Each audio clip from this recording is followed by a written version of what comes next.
Assalamu alaikum dear students. So today we are learning about the lecture number 2 of nuclear structure और syntax board matric class में chapter number 20, जबकि Punjab text board में chapter number 21 का topic और syntax board में ये chapter number 20 inter class. I am talking about the inter class. ये तीनों लाजमी सी बात है, चैप्टर एक ही उसमें तो नहीं होंगे। मैट्रिक क्लास का chapter number 20, inter class Sindh text board का भी 20 और inter class Punjab text board का ये चैप्टर नंबर 21 का टॉपिक है। तो आज समझ लें कि आपने ये लेक्चर देखा तो इसका मतलब ये कि आपने तीनों किताबों को रीड आउट कर लिया है। अब आपको रीड आउट करने की ज़रूरत नहीं है, ठीक है, लेकिन रीड आउट करने की ज़रूरत है। ऐसा ना हो कि एंट्री टेस्ट में आप लोग बैठे हैं, कभी कुछ टेस्ट में बैठे हैं, कोई क्वेश्चन आ जाए, बोले सर ने कहा था रीड आउट करने की ज़रूरत नहीं है और रिपोर्ट कर बैठे हैं आप लोग मेरी वीडियोस को। सो इसीलिए आज हम स्टार्ट करने वाले हैं अल्फ़ा डीके। लास्ट लेक्चर में डियर स्टूडेंट्स हमने डिस्कस किया था रेडियो एक्टिविटी के फिनोमिना को। किसने डिस्कवर किया, कब डिस्कवर किया, कौन कौन से मटेरियल डिस्कवर किए, रेडियो एक्टिविटी होता क्या है, एटम स्टेबल कैसे होता है, यही सब कुछ हमने डिस्कवर किया था। रेडियो एक्टिविटी का जो फिनोमिना डिस्कवर किया था डियर स्टूडेंट्स, उसमें से जो निकलने वाली रेस या वेव्स जो भी आप कह लें थी, वो किस तरह से निकल रही थी और कितनी थी। Alpha decay, alpha wave positively charge हमने पढ़ा था, बीटा नेगेटिवली और गामा न्यूट्रल थी, हमने ये भी डिस्कस किया था। तो आज हम पढ़ने वाले हैं अल्फा, बीटा और गामा डीके को बड़ी डिटेल्ड के अंदर, और इनकी काइनेटिक एनर्जीज एंड सोन, बहुत सारी चीज़ें। मैस डिफेक्ट का कॉन्सेप्ट भी आपको इस वीडियो के अंदर मिलेगा। नेक्स्ट लेक्चर, इसके बाद जो लेक्चर्स होंगे उनके बाद एक लेक्चर मैं बनाऊंगा सिर्फ मैस डिफेक्ट के ऊपर कि मैस डिफेक्ट होता क्या है, ठीक है। So now we are starting alpha decay. देखो अल्फा डीके क्या है, अल्फा होता क्या है, ठीक है।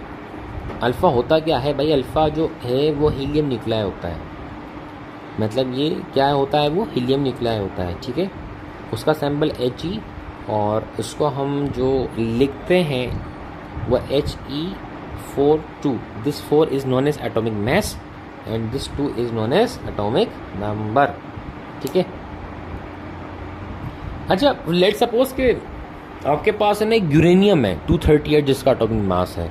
हमने कहा कि भाई उसके अंदर से ना अल्फा डीके होता है, तो आपके जहन में बात होनी ये चाहिए कि यूरेनियम में सब क्या निकला है, सिर्फ अल्फा पार्टिकल निकला है। कितने प्रोटॉन निकले हैं, 2 प्रोटॉन निकले हैं। और पूछा जाए कितने न्यूट्रॉन है, तो 2 न्यूट्रॉन होते हैं। सही है, क्लियर है कि कोई भी हैवी न्यूक्लियस में से अगर 2 प्रोटॉन और 2 न्यूट्रॉन निकल रहे हैं, इट्स मीन्स कि उसके अंदर क्या हो रहा है, अल्फा डीके हो रहा है। तो अल्फा डीके कहाँ होता है डियर स्टूडेंट्स, वहाँ होता है जहाँ पर न्यूक्लियस अनस्टेबल होता है। अब अल्फा डीके होता क्यों है, ये हम आगे जाके डिस्कस करेंगे, बड़ा ही अच्छा क्वेश्चन है। इसकी इक्वेशन कैसे लिखते हैं, डीके को हम शो कैसे करते हैं, वो हम डिस्कस कर लेते हैं। हमने यहाँ लिखा डियर स्टूडेंट्स XAZ, देन ये रिएक्टेंट साइड आपका कहलाता है, ये रिएक्टेंट साइड आपका कहलाता है dear students XAZ। A means atomic mass, Z means atomic number. इसका मतलब ये है कि जब ये वाला न्यूक्लियाई जिसको हम पेरेंट न्यूक्लियस कहते हैं डीके होता है, तो इस न्यूक्लियस में से अल्फा पार्टिकल निकलता है और अल्फा पार्टिकल निकलने के बाद कोई नया न्यूक्लियस बन जाता है। तो जो न्यूक्लियस डीके होता है उसे हम पेरेंट न्यूक्लियस कहते हैं, और जो न्यूक्लियस नया बनता है उसे हम डॉटर न्यूक्लियस का नाम देते हैं। ये A-4 Z-2 मैथमेटिक्स कहाँ से आ गई यहाँ पर सर? देखो एक बात याद रखना कि जब इस तरह की इक्वेशंस होती हैं तो इन इक्वेशंस के ऊपर law of conservation of charge, law of conservation of mass भी फॉलो होता है। मतलब यहाँ पे ना एटॉमिक मास और एटॉमिक नंबर कांस्टेंट रहना चाहिए दोनों साइड्स के ऊपर, ये रूल है, ठीक है। यहाँ पर A और यहाँ पर A-4, मतलब ये कि अगर 4 से +4 और ये -4 आपस में कैंसिल तो यहाँ A बचा, +2 -2 आपस में कैंसिल तो यहाँ पर Z बचा। अब ये बैलेंस हो गई इक्वेशन। इक्वेशन को बैलेंस ये किया जाता है कि जितने इलेक्ट्रॉन यहाँ होते हैं वहाँ, जितने प्रोटॉन और न्यूट्रॉन यहाँ, उतने प्रोटॉन और न्यूट्रॉन यहाँ पर। तो 4 -4 कैंसिल, 2 -2 कैंसिल, तो यहाँ A बचा और यहाँ Z बचा। तो इसलिए हमने यहाँ पर A-4 Z-2 लिखा है। इसका मतलब डियर स्टूडेंट्स ये भी है कि जब किसी हैवी न्यूक्लियस में से अल्फा डी के होता है तो उसका एटॉमिक मास डिक्रीज होता है। नया जो न्यूक्लियस है, उस नए बनने वाले न्यूक्लियस का एटॉमिक मास डिक्रीज होता है बाय फैक्टर 4 और उसका एटॉमिक चार्ज डिक्रीज होता है बाय फैक्टर 2। यह आपने याद रखना है, आपसे एमसीक्यूज में पूछा जा सकता है कि अल्फ़ा डीके जब होता है तो अल्फ़ा डीके होने के बाद जो नया न्यूक्लियस बनता है, बताओ उसमें एटॉमिक मास कितना डिक्रीज होता है बाय फैक्टर 4 और एटॉमिक नंबर कितना डिक्रीज होता है बाय फैक्टर 2। ठीक है, कंडीशन क्या है कि A and Z should be same on both side. A और जेड दोनों जगह पर सेम रहने चाहिए अल्फ़ा डीके जब हो रहा हो। तो A means atomic mass, Z means atomic number. A मतलब 4 से 4 कैंसिल तो ए बचा, 2 से -2 कैंसिल तो जेड बचा। ये इक्वेशन हमारी अब एक करेक्ट इक्वेशन है। ठीक है, एक एग्जाम्पल आपको दे लेते हैं ताकि आपको आसानी हो जाए समझने में। लेट सपोज कि हमारे पास एक हैवी न्यूक्लियस है जिसको हम यूरेनियम कहते हैं, यूरेनियम 238, और इसका जो एटॉमिक नंबर है वो 92। ठीक है, जब इसमें अल्फ़ा डी के होता है तो इसमें से निकलता है एक अल्फ़ा पार्टिकल जिसको हम हीलियम न्यूक्लियाई कहते हैं। हीलियम का एटॉमिक मास 4 और इसका एटॉमिक नंबर 2। अच्छा, इसमें से 238 - 4 करोगे तो 234 बचेगा, 92 - 2 करोगे तो 90 बचेगा। तो पीरियोडिक टेबल में 90 क्या करें, मौसम की ख़राबी है तो इस तरह की छींकें भी आपको इस वीडियो में कभी कभार सुनने को मिलेंगी। तो डियर स्टूडेंट्स, जब 92 में से 2 माइनस करोगे 90, 238 में से 4 माइनस करोगे 234। सो पीरियोडिक टेबल के अंदर जो 90 एटॉमिक नंबर है वो थ्रोमियम का है। तो एक बात ध्यान में रखिएगा, जब यूरेनियम डीके होता है, मतलब यूरेनियम में जब अल्फ़ा डीके होता है तो अल्फ़ा डीके होने के बाद उसमें से एक नया न्यूक्लियस बनता है और वो जो नया न्यूक्लियस होता है वो थ्रोनियम होता है। ठीक है, अब सवाल ये आता है कि सर अल्फ़ा डीके होता क्यों है, वाई अल्फ़ा डीके। तो एक बात याद रखना कि कोई भी न्यूक्लियस जब डीके होता है तो वो डीके इसलिए होता है ताकि वो स्टेबल कंडीशन में आ सके। क्योंकि देखो इसका जो एटॉमिक नंबर है वो 92 है। हमने लास्ट टाइम ये पढ़ा था लास्ट लेक्चर के अंदर कि वो न्यूक्लियस डीके हो जाते हैं जिनका एटॉमिक नंबर 84 से ज़्यादा होता है। तो इसका 84 से ज़्यादा है, प्रोटॉन ज़्यादा है। अब लाजमी सी बात है, इसमें अपने आप को क्या करना है, neutron to proton ratio maintain रखना है।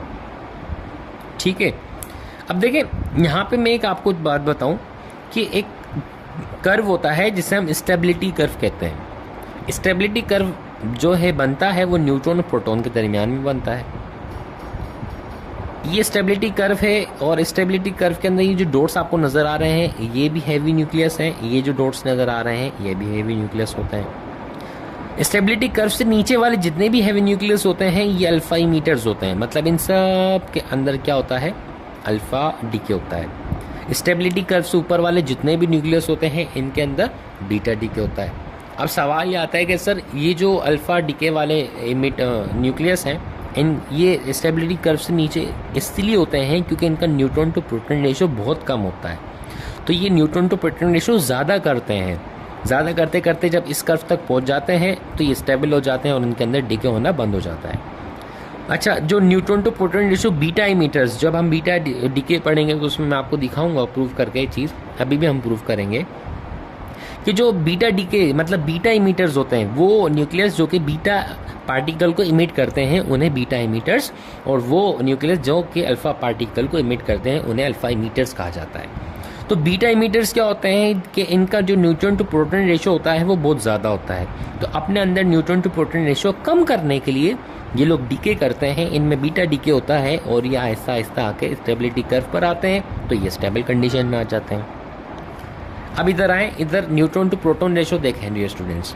यहाँ पर न्यूट्रॉन टू प्रोटॉन रेशो, यहाँ पे न्यूट्रॉन कितने होंगे, 238 में से माइनस कर दो 92 को, क्योंकि न्यूट्रॉन निकालने का फॉर्मूला आपके पास है n = a - z। तो आपके पास न्यूट्रॉन आ जाते हैं। a atomic mass, z atomic number. a - z करोगे 146। प्रोटॉन कितने यहाँ पे 92 है, तो 146 डिवाइडेड बाई 92 1.58। अब इधर आ जाओ थ्रोमियम पे, डीके हो चुका है। तो अब हम मालूम करते हैं कि इसमें इसके जो न्यूट्रॉन टू प्रोटॉन रेशियो है उसमें क्या चेंज आया। 234 - 90 144। एटॉमिक नंबर मतलब 90, प्रोटॉन 90 होते हैं, तो 144 डिवाइड बाय 90। अब यहाँ आप देखिए, यहाँ पे 1.58 है, यहाँ पे 1.6 है। इसका मतलब ये है कि जो यूरेनियम है ये जब डिके होता है तो अपने अंदर न्यूट्रॉन टू प्रोटॉन रेशियो को इंक्रीज करता है, क्योंकि 1.58 इस यूरेनियम के लिहाज से इसके अंदर जो न्यूट्रॉन टू प्रोटॉन रेशियो है वो कम है। ये अपने अंदर neutron to proton ratio increase करता है। सवाल ये आता है कि सर ये neutron to proton ratio increase कब तक करता रहेगा? तो उसका जवाब डियर स्टूडेंट्स हमारे पास ये होता है कि ये न्यूट्रॉन टू प्रोटॉन रेशियो जब तक इंक्रीज करता रहेगा जब तक ये स्टेबिलिटी कर्व तक नहीं पहुंच जाता।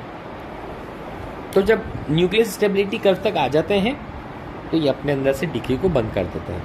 अब सवाल ये है कि डियर स्टूडेंट्स कि क्या यहाँ पर थ्रोमियम एक डॉटर न्यूक्लियस है, क्या ये भी डीके हो सकता है? तो एक बात याद रखना, जब तक इसका एटॉमिक नंबर 84 से लेस देन नहीं हो जाता तब तक ये डीके होता रहेगा, ठीक है। लेकिन अब ये इसके मुकाबले में थोड़ा सा स्टेबल कंडीशन में है। सो दोस न्यूक्लियाइड्स, यहाँ पे क्या एक पॉइंट में लिखा हुआ है डियर स्टूडेंट्स कि those nuclides are alpha emitters which have minimum neutron to proton ratio. ऐसे न्यूक्लियाइड अल्फा मीटर होते हैं जिनके पास जो न्यूट्रॉन टू प्रोटॉन रेशियो होता है वो बहुत ही कम होता है, ज़्यादा नहीं होता। देखो जब कोई भी चीज़ निकलती है ना तो उसमें एनर्जी भी होती है और इसको हम न्यूक्लियर एनर्जी कहते हैं। और आपको मैं बताता चलूँ कि इंडिया में 30% जो लाइट बनाई जा रही है वो न्यूक्लियर एनर्जी से ही बनाई जा रही है। इसमें ना tons million ton energy emit out होती है जब अल्फा डीके और बीटा डीके होता है। तो अब एनर्जी क्या किस तरह से इसमें हम मेयर कर सकते हैं, ठीक है। देखिए जब during alpha decay mass of reactant and product is not equal, let suppose कि यहाँ पर जो मास होता है वो लेट सपोज कि कितना 238 है, अब यहाँ पे 234 है। तो देखो इसका मास अभी लेट सपोज कि यहाँ पे आपके पास ये जो यूरेनियम था वो 10 ग्राम का था, तो ये 10 ग्राम का डीके होने के बाद यहाँ पर भी 10 ग्राम होने चाहिए, लेकिन नहीं, ये 8 ग्राम का होगा। बाकी जो 2 ग्राम होंगे वो कहाँ जाएंगे? वो कन्वर्ट हो जाते हैं एनर्जी के अंदर, और इसी चीज़ को हम क्या बोलते हैं? मास डिफेक्ट कहते हैं। मतलब ये जो टोटल मास यूरेनियम का है वो कम्प्लीटली थ्रोमियम में नहीं आ रहा। वो इसलिए नहीं आ रहा क्योंकि इसमें से जो मास गायब हो चुका है उस गायब मास को मास डिफेक्ट कहा जाता है, और वो जो गायब मास होता है वो कन्वर्ट हो जाता है एनर्जी के अंदर, ठीक है। अब देखिए यहाँ पर इस इक्वेशन को हम ऐसे लिखते हैं कि एक्स ए जेड, मतलब जो आपका वो न्यूक्लियस जो कि डीके होने वाला है वो कन्वर्ट होता है, उसमें से एक अल्फा पार्टिकल निकलता है और लाजमी सी बात है उसमें एक डॉटर न्यूक्लियस बनता है और साथ में एनर्जी भी निकलती है, ठीक है। तो अब इस इक्वेशन में हम मास डिफेक्ट कैसे लिखेंगे? जो मास मतलब चेंज होता है, माइनस हो जाता है, रिड्यूस हो जाता है, वो मास की इक्वेशन लिखी जाती है कि del M is equal to M X, मतलब इसका मास माइनस कर दो इन दोनों के मैसेज को प्लस करके, मास ऑफ अल्फा पार्टिकल और मास ऑफ डॉटर न्यूक्लियस, ठीक है। तो जो मास डिफेक्ट की इक्वेशन डियर स्टूडेंट्स लिखी जाती है वो इसके मास को माइनस कर दो, ठीक है, या इसमें से माइनस कर दो इन दोनों के मैसेज को प्लस करके, तो आपका जो मास गायब हुआ था वो मास आपको मिल जाएगा। अब हम आगे चलते हैं। सो डियर स्टूडेंट्स, आइंस्टाइन की बड़ी ही famous equation E is equal to M C square. यहाँ पर E मीन्स एनर्जी, तो एनर्जी की जगह हम Q भी लिख सकते हैं। तो इस equation Q is equal to del M into C square भी लिख सकते हैं। एक बात याद रखिएगा, अच्छा जो डेल एम की जो वैल्यू थी वो M X minus M Y plus M alpha into C square थी। ये जो टोटल मास होता है हम ये ग्राम में नहीं लेते हैं ना बल्कि किलोग्राम में, ये हम लेंगे यहाँ पर एटॉमिक मास यूनिट के अंदर, ठीक है। और सी स्क्वायर का आपको एक शॉर्टकट बताऊं कि 931 मेगा इलेक्ट्रॉन वोल्ट लिख दो। आप इन तमाम को एटॉमिक मास यूनिट में ले लो, मल्टीप्लाई कर दो 931.5 भी इसमें बाज़-औक़ात लिखा हुआ होता है बुक्स के अंदर मेगा इलेक्ट्रॉन वोल्ट, तो आपके पास ये एनर्जी आ जाएगी। अच्छा ये एनर्जी कौन सी होगी डियर स्टूडेंट्स? ये वो एनर्जी होगी जो कि अल्फ़ा डीके होते वक्त क्रिएट हो रही होगी। जब यूरेनियम थ्रोमियम में कन्वर्ट होता है तो उसमें से एनर्जी निकलती होगी।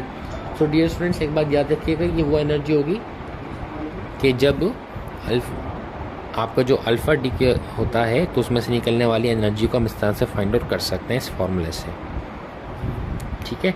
आगे चलते हैं। देखें, अब ये एक न्यूक्लियस है,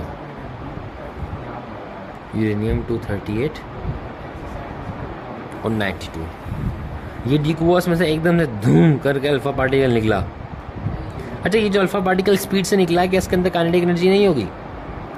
बिल्कुल होगी। तो वो काइनेटिक एनर्जी हम कैसे फाइंड आउट करेंगे? आइए अब हम उसको पढ़ लेते हैं। देखिए, काइनेटिक एनर्जी का फॉर्मूला होता है डियर स्टूडेंट्स हमारे पास हाफ mv²। इसको मल्टीप्लाई डिवाइड कर दो m से, तो ये हो जाएगा, मल्टीप्लाई करोगे और डिवाइड करोगे m से, तो ये m² और ये m2 के साथ, तो m2 ये 2m आ जाएगा। अच्छा, m² v² बराबर होगा हमारे पास p² के, क्योंकि p = m भी हो सकता है, तो p² बराबर हो सकता है m² × v² के लीनियर मोमेंटम का फॉर्मूला है। काइनेटिक एनर्जी का फॉर्मूला हमारे पास आया k = p² / 2m। क्लियर है? सो इक्वेशन हमारे पास डिस्टेंस ये थी कि आपका जो पेरेंट न्यूक्लियस है वो कन्वर्ट होते वक्त जब उसमें सल्फाइड डीके होता है तो हीलियम पार्टिकल निकलता है और उसके साथ साथ एक डॉटर न्यूक्लियस भी बनता है। उस डॉटर न्यूक्लियस को हम शो कर रहे हैं Y से, हीलियम न्यूक्लियस को हम शो कर रहे हैं He से। ठीक है? अच्छा, अब ये तो ख़त्म हो गया, ये ख़त्म हुआ तभी तो Y बना, समझ में आई ना? ये ख़त्म हुआ, ये डीके हुआ, डीके मतलब ख़त्म हो जाना, ये ख़त्म हुआ तभी तो Y बना। तो अब जो एनर्जी होगी डियर स्टूडेंट्स वो इन दोनों न्यूक्लियस की होगी, ऐसा ही है। सो Q = p² alpha / 2m alpha, mass of alpha, linear momentum of alpha particle, plus p² y / 2my, मतलब मास ऑफ y, मतलब जो डॉटर न्यूक्लियस आपके पास बन रहा है, और linear momentum of daughter nucleus. अच्छा, अल्फा पार्टिकल हो या आपके पास डॉटर न्यूक्लियस हो, ये दोनों निकलेंगे तो अल्फा पार्टिकल हो या डॉटर न्यूक्लियस हो, ये दोनों निकलेंगे तो एक ही स्पीड से। जब एक स्पीड से निकलेंगे तो लाजमी सी बात है तो दोनों के पास टोटल मैस भी इक्वल ही डिस्ट्रीब्यूट हुआ होगा। मैस इक्वल है, वेलोसिटी इक्वल है, इसका मतलब इनके अंदर मोमेंटम भी सेम है। तो इसलिए हमने यहाँ लिखा p² alpha = p² y = p²। तो p² और ये p² आ गया इन दोनों की जगह पर, over 2m alpha over 2m y, 2m alpha 2m y। ठीक है? इन दोनों का एलसीएम लिया, m अल्फा से m अल्फा कैंसिल, यहाँ पर my p² के साथ मल्टीप्लाई हुआ, my से my कैंसिल हुआ, m अल्फा p² के साथ मल्टीप्लाई हुआ, तो Q = ये हमारे पास इक्वेशन बनी। फिर उस मल्टीप्लिकेशन किया, 2m अल्फा और my को हमने उधर मल्टीप्लाई किया। ठीक है? और फिर p² कॉमन लिया तो my प्लस m अल्फा बचा था, यहाँ मल्टीप्लाई p² के साथ होता, वहाँ ले जाके हमने इस पूरी इक्वेशन के साथ डिवाइड कर दिया, तो p² = 2qm alpha my over my plus m alpha. ठीक है? अब काइनेटिक एनर्जी फॉर्मूला था p² / 2m, हमने p² तो डियर स्टूडेंट्स यहाँ पर अब आपके पास p² की वैल्यू आ गई है। p² की वैल्यू को उठा के आपने यहाँ पुट करना है, काटम पीटी करनी है 2 से 2। बाकी आपके पास जो kinetic energy of alpha particle है वो qmy ओवर m अल्फा plus my। Then kinetic energy of daughter nucleus, ये वाला, = qm अल्फा। अच्छा देखो, kinetic energy of alpha particle में q के बाद my है और यहाँ पर m अल्फा है, फ़र्क यही है। काइनेटिक एनर्जी का फॉर्मूला आ गया है, आपने ये याद रखना है। एक बात बताऊँ आपको बड़ी इंटरेस्टिंग, कि यूरेनियम हो या इस तरह के जो भी डिफरेंट हैवी न्यूक्लियस हो, उसमें से निकलने वाला जो अल्फ़ा पार्टिकल होता है उनकी काइनेटिक एनर्जी कांस्टेंट रहती है। मतलब ये कि यूरेनियम डीके हुआ, अल्फ़ा पार्टिकल निकला, इस टाइम इसकी काइनेटिक एनर्जी है 5 जूल। लेट सपोज कि बहुत कम है, बहुत ज़्यादा होती है वैसे तो। ठीक है? तो अब जब दूसरा यूरेनियम लाओगे उसमें से जो अल्फ़ा पार्टिकल निकलेगा उसकी एनर्जी भी 5 जूल ही होगी। तो इसीलिए हम ये कहते हैं कि जो अल्फ़ा पार्टिकल्स होते हैं, अल्फ़ा पार्टिकल जो निकलते हैं उनकी काइनेटिक एनर्जी कांस्टेंट होती है, वो चेंज नहीं होती है। सो अब हम चलते हैं अपने बीटा डीके के ऊपर। Dear students, beta decay, beta means आपको याद होना चाहिए negative, fast moving electrons are beta decays are beta particles, ठीक है। वो आम इलेक्ट्रॉन नहीं होते भाई, वो फास्ट मूविंग इलेक्ट्रॉन होते हैं। आम इलेक्ट्रॉन अलग है, फास्ट मूविंग इलेक्ट्रॉन अलग है, ऑगर इलेक्ट्रॉन अलग है। सर कितनी टाइप्स हैं इलेक्ट्रॉन्स की, बहुत सारी हैं। बहुत कुछ पढ़ना है आप लोगों ने, बहुत कुछ आगे बनना है, तो इसके लिए मेहनत करो। बीटा डीके क्या होता है?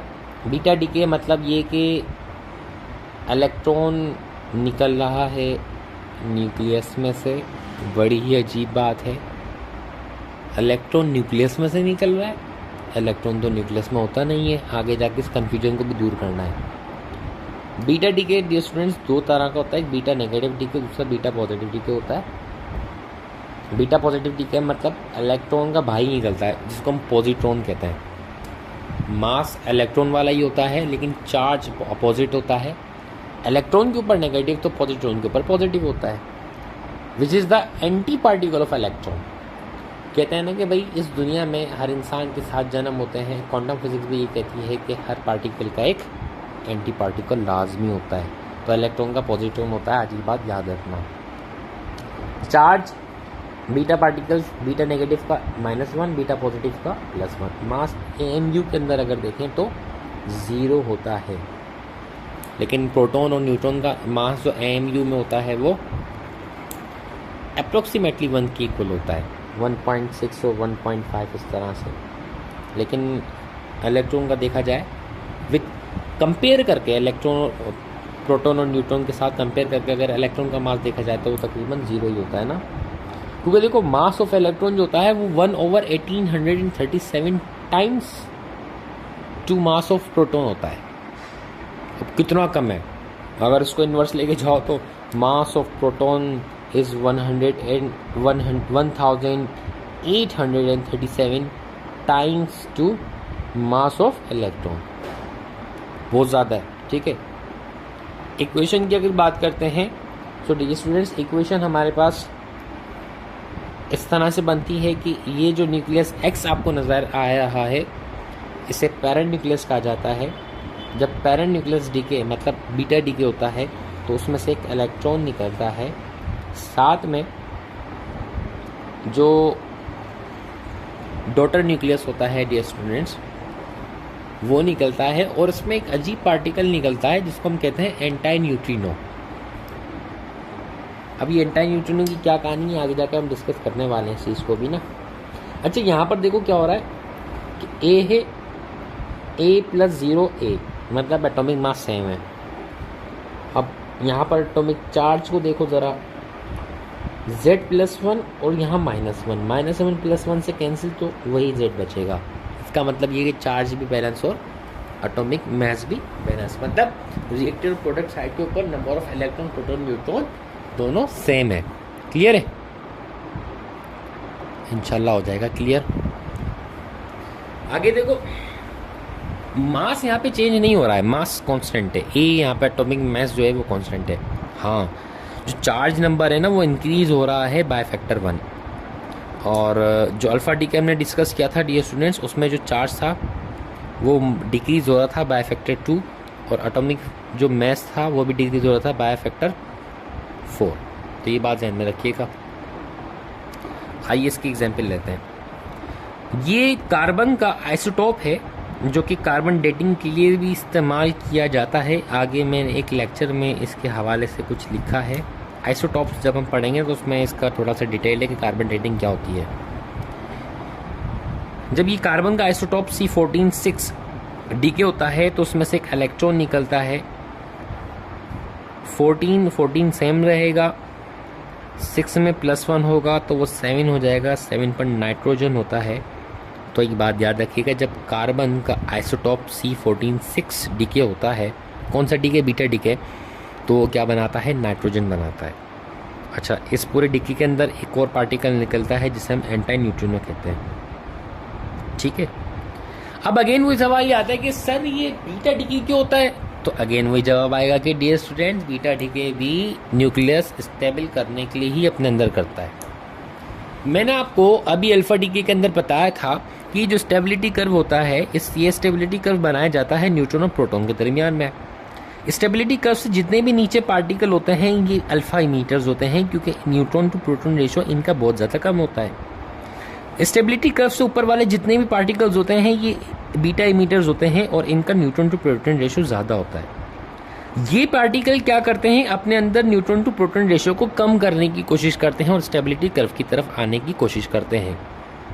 जब ये अपने अंदर न्यूट्रॉन टू प्रोटॉन रेशो को कम करने की कोशिश करते हैं तो एज अ रिजल्टेंट ये अपने अंदर बीटा डीके करते हैं। समझ में आ गया कि बीटा डीके क्यों होता है।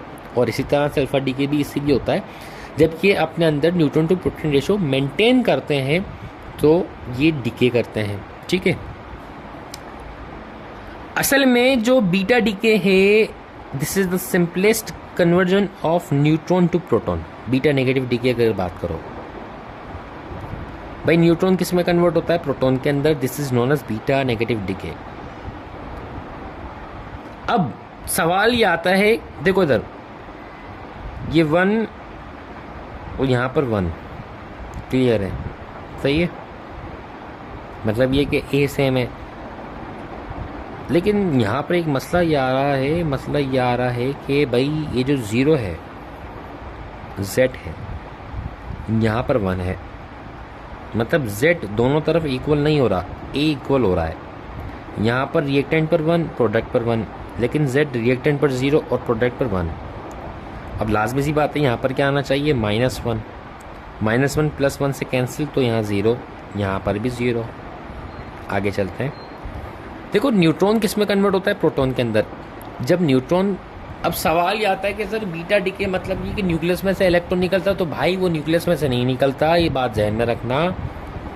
जब बीटा डीके हो रहा होता है तो न्यूट्रॉन जब प्रोटॉन में कन्वर्ट हो रहे होते हैं तो ये इलेक्ट्रॉन है ना, during conversion of neutron to proton electron generate होता है इनमें से। अब इलेक्ट्रॉन कैसे जनरेट होता है, देखो एक बात मैं आपको बताऊँ। एटॉमिक मॉडल का पढ़ा था ना, बोर एटॉमिक मॉडल, उस पर भी आपका वीडियो लेक्चर है, देख लेना। उसमें मैंने आपको ये कहा था कि फर्स्ट करो आपके पास ये न्यूक्लियस है, ये शेल्स हैं। इलेक्ट्रॉन जब हायर एनर्जी लेवल से लोअर एनर्जी लेवल पर जाता है तो होता क्या है कि अपने अंदर से जाता है, ठीक है, और वापस आता है, अपने अंदर से एक फोटोन इमिट आउट करता है। तो अब आप ये भी क्वेश्चन कर सकते हो कि सर इलेक्ट्रॉन में से फोटोन कहाँ से निकल रहा है, तो इलेक्ट्रॉन में से फोटोन नहीं निकल रहा है। इलेक्ट्रॉन जब ट्रांजिशन करता है बिटवीन 2 एनर्जी लेवल्स तो अपने अंदर से एनर्जी इमिट आउट करता है, वो फोटोन होती है। इसी तरह से समझ लो कि न्यूट्रॉन जब प्रोटॉन में कन्वर्ट हो रहा होता है तो अपने अंदर से एनर्जी इमिट आउट करता है, वो इलेक्ट्रॉन होता है। समझ में आया कि ये न्यूक्लियस में नहीं होता है। ऐसा नहीं कि आपके पास जो बीटा इमिटर्स हैं उनके न्यूक्लियस में इलेक्ट्रॉन पाए जाते हैं, ऐसा मत कर देना, गलती हो जाएगी, बड़ी मिस्टेक हो जाएगी आप लोगों से, बता रहा हूँ मैं आपको। सो न्यूट्रॉन जब प्रोटॉन में कन्वर्ट होता है तो इलेक्ट्रॉन निकलता है। अब यहाँ पर देखो रिएक्टेंट प्रोडक्ट साइड को, और एज अ रिजल्टेंट उसमें से एंटी न्यूट्रॉन भी निकलता है। 1 1, ठीक है, यहाँ पर 1 + 0 1, यहाँ पर 1 और यहाँ -1, 1 - 1 कैंसिल, तो यहाँ क्या बचा 0। तो अब ये आपका रिएक्टेंट प्रोडक्ट सेम हो गया, ठीक है। अच्छा, न्यूट्रॉन टू प्रोटॉन रेशो की बात करते हैं, आइए देखते हैं।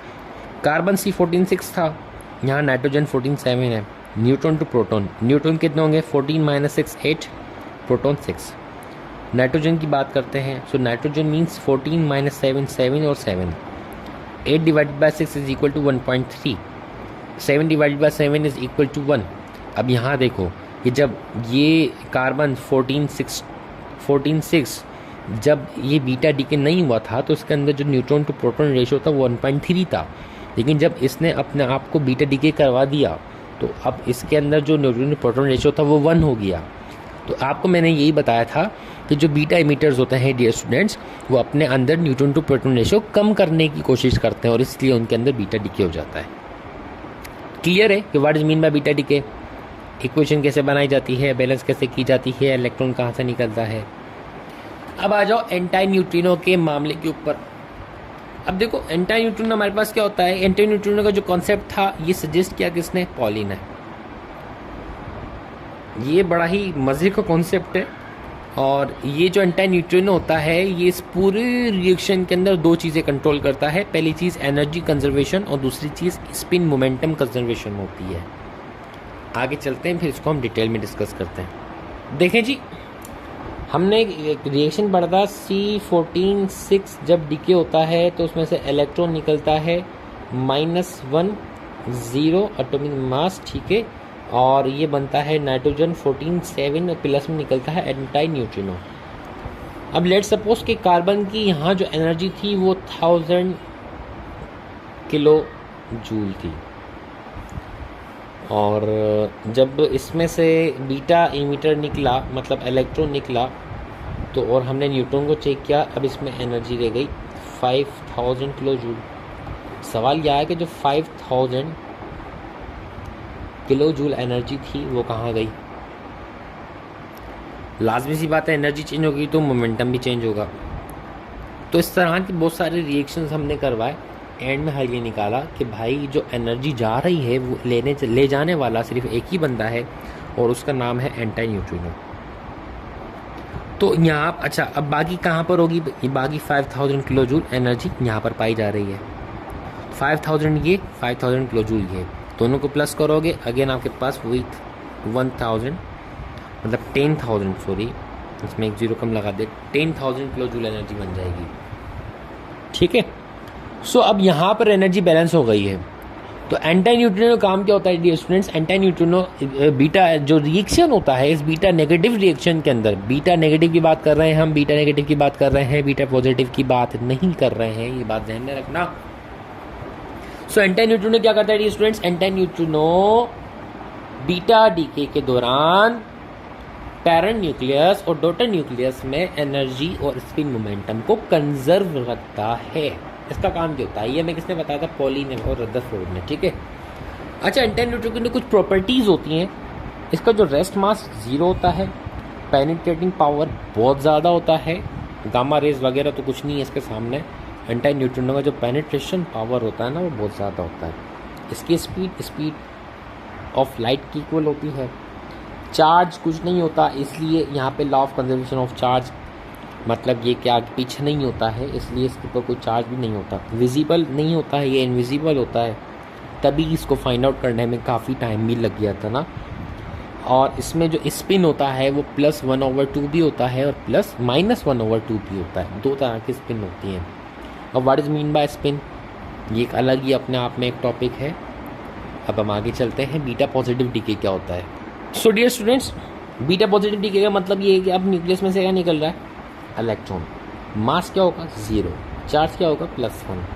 अब यहाँ पे जो रिएक्शन होगा वो XAZ, साथ में क्या निकला इलेक्ट्रॉन जिसका MU में मास 0, चार्ज +1 होगा, ठीक है। अच्छा, अगर हम इसके डॉटर न्यूक्लियस की बात करते हैं तो यहाँ पर अब देखो Z -1 होगा, बीटा नेगेटिव में Z +1 था, +1 इसलिए था क्योंकि यहाँ पर -1 था, यहाँ पर -1 इसलिए क्योंकि यहाँ पर +1 है, +1 -1 कैंसिल करोगे अगेन Z आ जाएगा। साथ में अब इसमें एंटी न्यूट्रिनो नहीं निकलेगा बल्कि बीटा पॉजिटिव डीके के अंदर निकलता है सिर्फ और सिर्फ आपका। सो डियर स्टूडेंट्स, अब यहाँ पर जो निकलेगा वो एंटी नहीं बल्कि सिर्फ न्यूट्रिनो होगा, एनर्जी भी निकलेगी। एग्जाम्पल ले लेते हैं, नाइट्रोजन लिया, ठीक है,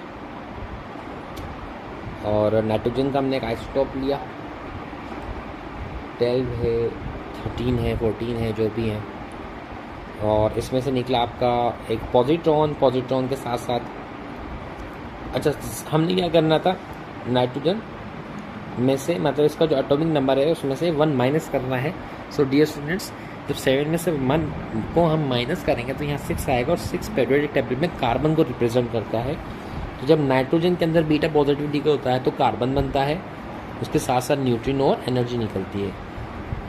अब जैसे कि हमने डिस्कस किया था कि जो बीटा नेगेटिव डीके होता है वो न्यूट्रॉन से मतलब न्यूट्रॉन कन्वर्ट होते हैं प्रोटॉन के अंदर, ठीक है। अच्छा, जो बीटा पॉजिटिव डीके होता है इसके अंदर क्या कहानी है, इसके अंदर इन्वर्स है कि प्रोटॉन न्यूट्रॉन में कन्वर्ट होता है।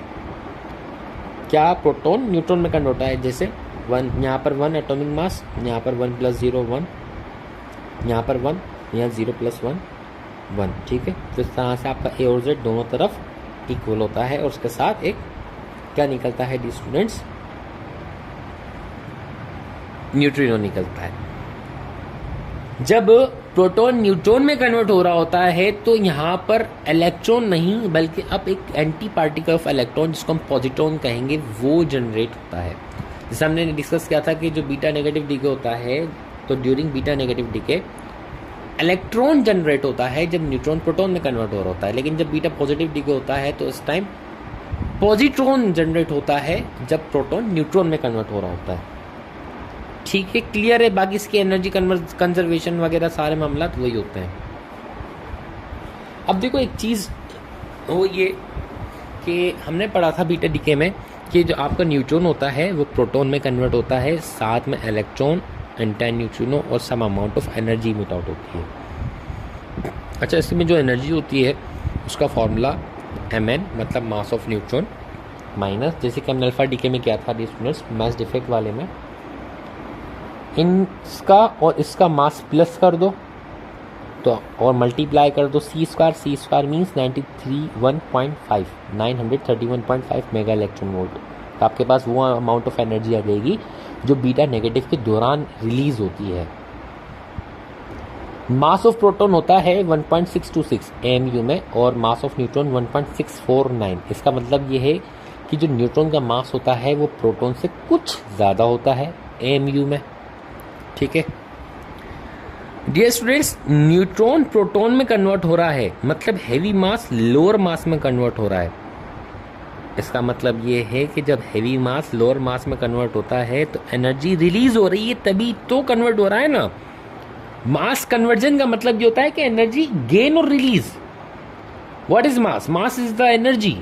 ठीक है, अगर क्वांटम फिजिक्स को आप देखो, ये पार्टिकल फिजिक्स क्वांटम फिजिक्स ये है।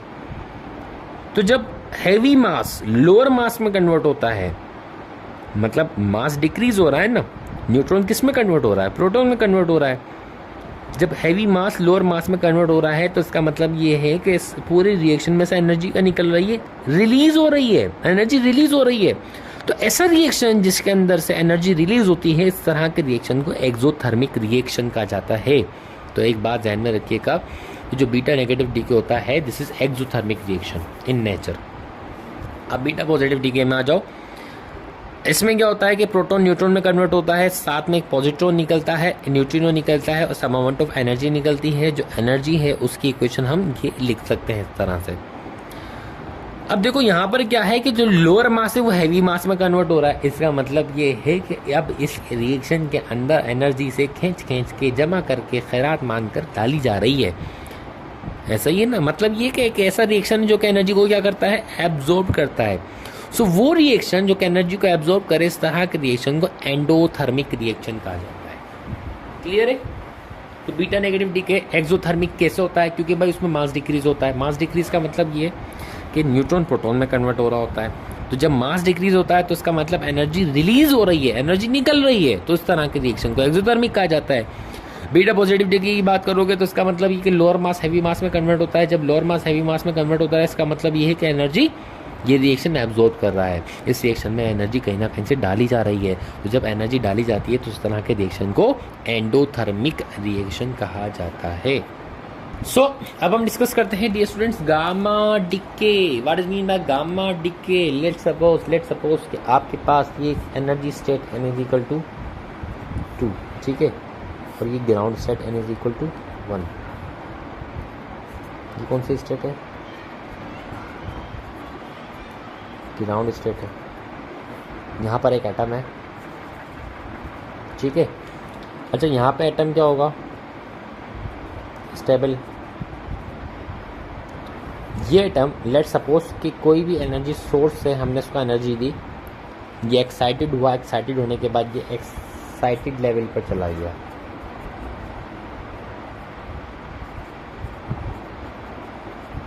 अनस्टेबल हुआ होगा जब तक एक्साइटेड लेवल पे गया। एक बात याद रखना, जब कोई भी एटम अनस्टेबल होकर एक्साइटेड लेवल पर जाता है वो ज़्यादा से ज़्यादा 10⁻³ सेकेंड्स के लिए वहाँ स्टे करता है और वापस नीचे आ जाता है। जब ये एटम वापस अपनी ग्राउंड स्टेट में आता है तो ये इस दौरान कुछ रेडिएशंस इमिट आउट करता है, और वो जो रेडिएशंस होती हैं वो उनकी जब फ्रिक्वेंसी अगर मालूम की जाए वो frequency in the range of gamma waves होती हैं, और इसी पूरे प्रोसेस को गामा डीके कहा जाता है। ठीक है, एक कंडीशन तो ये है कि एटम अपनी एक्साइटेड लेवल के ऊपर 10⁻³ सेकेंड्स के लिए रुका हुआ है। दूसरी कंडीशन क्या है, n is equal to 2, n is equal to 1। ये आपके पास कौन सी स्टेट है, ग्राउंड स्टेट। ये एटम है डियर स्टूडेंट्स, जो ऊपर जाता है कुछ इस तरह से, एनर्जी दी जब ये ऊपर गया। अच्छा, अब ये एटम है ना, दो तरह से ले सकता है।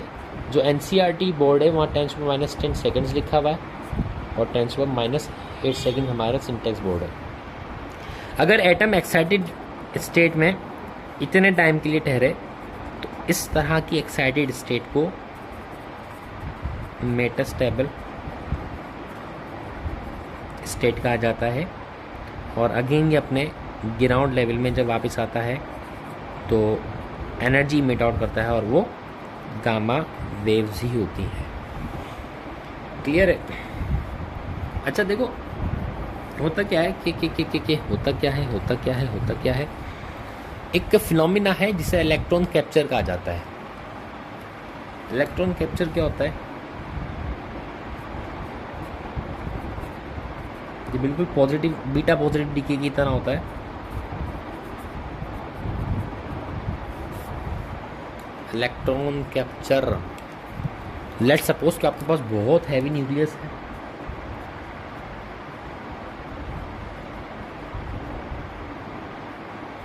जो कि अनस्टेबल है।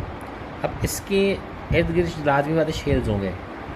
अच्छा, इसमें जो के शेल होता है ना, हैवी न्यूक्लियस क्या करता है, के शेल वाले इलेक्ट्रॉन्स को अपने तरफ अट्रैक्ट कर लेता है। इस पूरे प्रोसेस को इलेक्ट्रॉन कैप्चर कहा जाता है। मतलब ये कि heavy nucleus power of proton बहुत ज़्यादा, तो इतनी ज़्यादा पावर होने की वजह से ये जो न्यूक्लियस होता है इलेक्ट्रॉन को अपने अंदर कैप्चर कर लेता है। In this process known as electron capture. जब ये इलेक्ट्रॉन इस न्यूक्लियस के अंदर कैप्चर होते हैं तो क्या होता है, देखो प्रोटॉन है 1 1 प्लस, इलेक्ट्रॉन को उसने कैप्चर किया, ठीक है, 0 -1। देन यहाँ क्या बनेगा, न्यूट्रॉन बनेगा। क्या बनेगा, 1 -1 0। ठीक है। अच्छा, ये कौन सा प्रोसेस था? अब प्रोटॉन क्या हो रहा है, न्यूट्रॉन में कन्वर्ट हो रहा है। तो ये कौन सा था भाई, ये बीटा पॉजिटिव डीके तो था, और क्या था ये?